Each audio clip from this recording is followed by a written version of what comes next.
다 같이 사도신경으로 신앙을 고백합니다. 전능하사 천지를 만드신 하나님 아버지를 내가 믿사오며 그 외아들 우리 주 예수 그리스도를 믿사오니 이는 성령으로 잉태하사 동정녀 마리에게 나시고 본디오 빌라도에게 고난을 받으사 십자가에 못 박혀 죽으시고 장사한 지 사흘 만에 죽은 자 가운데서 다시 살아나시며 하늘에 오르사 전능하신 하나님 우편 앉아 계시다가 저리로서 산자와 죽은 자를 심판하러 오시리라. 성령을 믿사오며 거룩한 공예와 성도가 서로 교통하는 것과 죄를 사하여 주시는 것과 몸이 다시 사는 것과 영원히 사는 것을 믿사옵나이다. 아멘. 다 같이 찬송가 370장 주 안에 있는 나에게, 이 새벽에 하나님을 찬양합니다. 찬송가 370장입니다.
이 새벽에 우리에게 주시는 하나님의 말씀은 골로새서 1장 23절로 25절까지의 말씀입니다.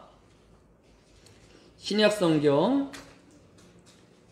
325쪽입니다. 골로새서 1장 23절로 25절까지의 말씀을 한 목소리로 합독합니다. 만일 너희가 믿음에 거하고 터 위에 굳게 서서 너희 들은 바 복음의 소망에서 흔들리지 아니하면 그리하리라. 이 복음은 천하 만민에게 전파된 바요, 나 바울은 이 복음의 일꾼이 되었노라. 나는 이제 너희를 위하여 받는 괴로움을 기뻐하고 그리스도의 남은 고난을 그의 몸된 교회를 위하여 내 육체에 채우노라. 내가 교회의 일꾼 된 것은 하나님이 너희를 위하여 내게 주신 직분을 따라 하나님의 말씀을 이루려 함이니라. 아멘. 디모데후서 3장 1절에 보면 너는 이것을 알라. 말세에 고통하는 때가 이르러 사람들이 자기를 사랑하며 돈을 사랑하며 무정하며 원통함을 풀지 아니하며 사나우며 선한 것을 좋아하지 아니하며 쾌락을 사랑하기를 하나님 사랑하는 것보다 더하며 라고 하였습니다. 즉 이 성경이 기록된 2000여 년 전에 사도 바울은 디모데에게 장차 하나님의 심판의 때가 이르게 되어질 터인데 그때의 징조가 있을 것입니다. 그 징조인 말세의 징조는 사람들이 돈과 쾌락과 자기를 사랑하고 또 하나님을 멀리하게 되어질 것이라고 말씀하고 있습니다. 그런데 오늘날 사람들이 돈과 쾌락 그리고 자기 중심적으로 살아가는 것이 너무도 당연시 여겨지는 시대가 되었습니다.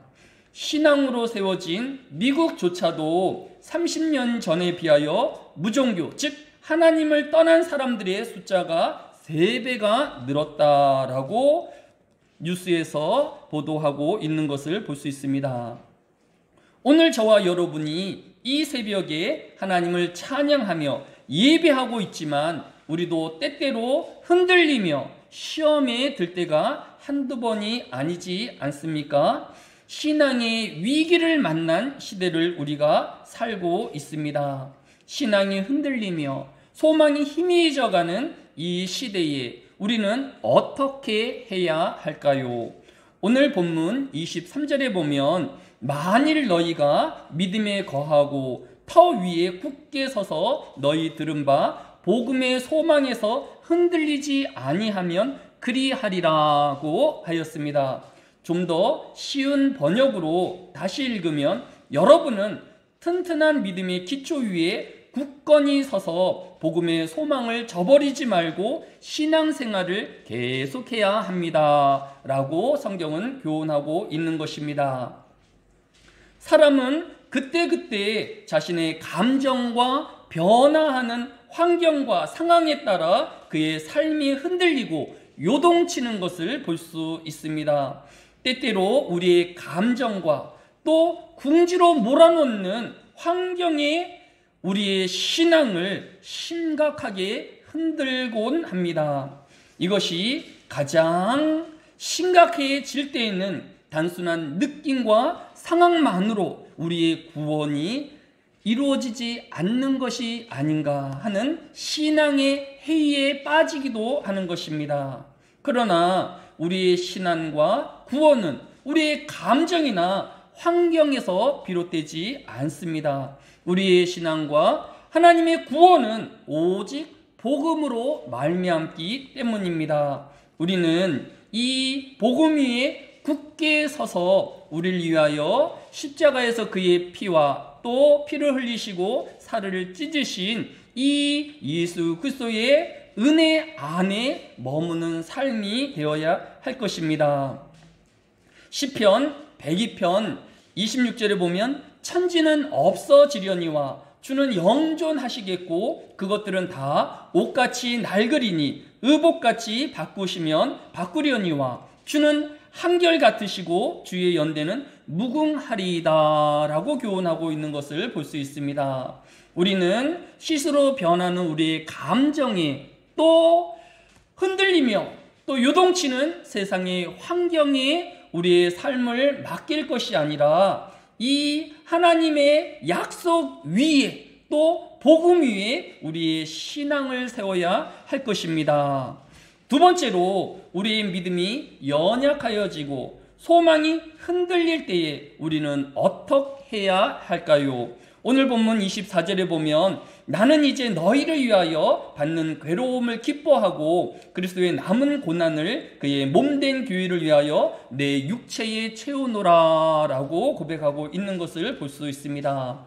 사도 바울은 예수 그리스도의 남은 고난을 위한 삶을 살고 있다라고 말씀하고 있습니다. 예수 그리스도께서는 십자가에서 모든 것을 다 이루셨는데 예수님에게 남은 고난이 무엇일까요? 사도 바울도 우리와 똑같은 육체를 가지고 있으며 또 여러 힘듦과 고난의 시기를 겪은 우리와 똑같은 삶의 여정이었던 것을 볼 수 있습니다. 고린도후서 11장 24절 이하에 보면 그는 유대인에게 40에서 하나 감한 매를 5번 맞았으며 3번 태장으로 먹고 1번 돌로 맞고 3번 파선하고 일주일을 깊은 바다에서 지냈으며 또 수고하여 애쓰고 여러 번 자지 못하고 줄이며 목마르고 여러 번 굶고 춥고 헐벗었노라 라고 기록하고 있는 것을 볼 수 있습니다. 사도 바울도 환경면에서 여러 차례의 위기를 만난 삶이었으며 또 고난과 역경이 끊이지 않는 삶을 사는 것을 볼 수 있습니다. 그럼에도 불구하고 사도 바울이 신앙을 포기하지 아니하고 삶을 놓아버리지 않는 이유가 무엇이었을까요? 사도행전 20장 24절에 보면 내가 달려갈 길과 주 예수께 받은 사명 곧 하나님의 은혜의 복음을 증거하는 일을 마치려 하면은 나의 생명조차 조금도 귀한 것으로 여기지 아니하노라 라고 말씀하고 있는 것을 볼 수 있습니다. 즉 사도 바울은 위기에 만난 우리와 똑같은 인생이었지만 그는 예수 그리스도께 받은 사명을 위한 삶을 살아내었다라는 것입니다. 우리는 때때로 감정에 휘둘리고 또 여러 환경에 유동칠 때가 있으며 또 믿음이 연약하여지고 소망이 희미해질 때가 있습니다. 이렇게 사도 바울도 흔들리고 또 요동칠 때마다 예수께 받은 사명을 부여잡고 나아가는 삶을 살았던 것을 볼 수 있습니다. 끝으로 이 시대에 우리의 믿음이 흔들리며 요동칠 때 우리는 어떻게 해야 할까요? 오늘 본문 25절에 보면 내가 교회의 일꾼 된 것은 하나님이 너희를 위하여 내게 주신 직분을 따라 하나님의 말씀을 이루려 함이니라 라고 하였습니다. 우리는 교회의 일꾼이 되어야 합니다. 점점 어려운 시대를 만나고 있고 또 여러 교회가 힘듦의 시대를 지나고 있습니다. 작은 교회나 큰 교회가 똑같이 위기를 만나고 있지만 대형 교회가 아닌 개척교회가 작은 교회가 문을 닫고 있습니다. 똑같이 하나님을 예배하며 또 하나님의 말씀을 따라 신앙생활하고 있지만 왜 유독 개척교회에만 문을 닫고 성도들이 떠나가고 있는 것일까요? 대형교회의 성도들은 일주일에 한 번 예배만 드리는 신앙생활을 하고 있는 것입니다. 하지만 작은 교회에는 늘 사람이 부족하여서 몇 가지 일을 해도 끝이 없는 교회입니다. 사람이 이제는 평안함과 휴식과 또 자신의 여가 생활을 위하여 작은 교회보다는 대형 교회로 옮겨가고 있다라는 것입니다. 그런데 사도 바울은 교회의 일꾼이 되라고 권면하고 있습니다. 교회의 직분을 따라 하나님의 말씀을 이루어가는 신앙생활을 하라고 권면하고 있는 것입니다. 무정교의 시대를 살고 있습니다. 무정하고 무자비한 시대를 살고 있습니다. 세상의 여러 기근과 전쟁의 위협 가운데 살고 있는 우리입니다. 이런 환경 가운데 우리는 어떻게 우리의 신앙을 지키우며 믿음으로 살아갈 수 있을까요? 오늘 본문이 느낌이나 환경이 아닌 복음의 터를 세우는 신앙인이 되어야 할 것을 교훈합니다. 또 하나님께서 한 명 한 명 사명을 주신 그 사명으로 사는 삶이어야 한다라고 교훈합니다. 우리 모두는 교회의 일꾼으로 사는 삶이어야 할 것을 성경이 교훈하고 있습니다. 오늘도 흔들리며 여러 위기의 상황이 우리를 둘러싸고 있지만 믿음으로 흔들리지 아니하는 신앙으로 이겨내는 저와 여러분 되어지시기를 주의 이름으로 축원합니다. 기도하겠습니다. 사랑이 많으신 아버지 하나님, 참으로 우리는 연약하여서 우리의 환경과 또 우리의 느낌에 따라 시시로 흔들리며 요동치는 우리를 바라봅니다. 우리의 믿음이 환경과 느낌에 기반하지 아니하게 하여 주시고 영원하신 하나님, 또 하나님의 말씀 위에 세워지는 저희가 되어지게 하여 주시기로 합니다. 하나님께서 우리를 이 세상에 보내어 주시고 또 구원하여 주시면 우리에게 주어진 사명이 있기 때문이 아닙니까? 우리의 삶이 이 사명을 충실히 이행하고 있는지를 되돌아보게 하여 주셔서 우리가 주께 맡기우신 사명을 다 감당하고 또 충성된 일꾼으로 주 앞에 부름받아 하나님을 뵙게 하여 주시기로 합니다. 하나님, 교회에 해야 할 일이 많이 있습니다. 복음을 전파해야 합니다. 이웃을 섬겨야 하며 또 교회의 여러 일들을 둘러보아야 합니다. 하나님께서 우리를 직분을 주셨고 일꾼으로 삼으셨사오니 주여, 이 한날에 주의 일꾼으로 사는 날 되어지게 하여 주시며 하나님의 착하고 충성된 종들이 되어지게 하여 주옵소서. 감사를 드리오며 예수님의 이름으로 기도드렸사옵나이다. 아멘. 다같이 주기도문으로 오늘 새벽 예배를 모두 마칩니다. 하늘에 계신 우리 아버지여, 이름이 거룩히 여김을 받으시오며 나라의 임하옵시며 뜻이 하늘에서 이루어진 것 같이 땅에서도 이루어지이다. 오늘날 우리에게 일용할 양식을 주옵시고 우리가 우리에게 죄 지은 자를 사하여 준 것 같이 우리 죄를 사하여 주옵시고 우리를 시험에 들게 하지 마옵시고 다만 악에서 구하옵소서.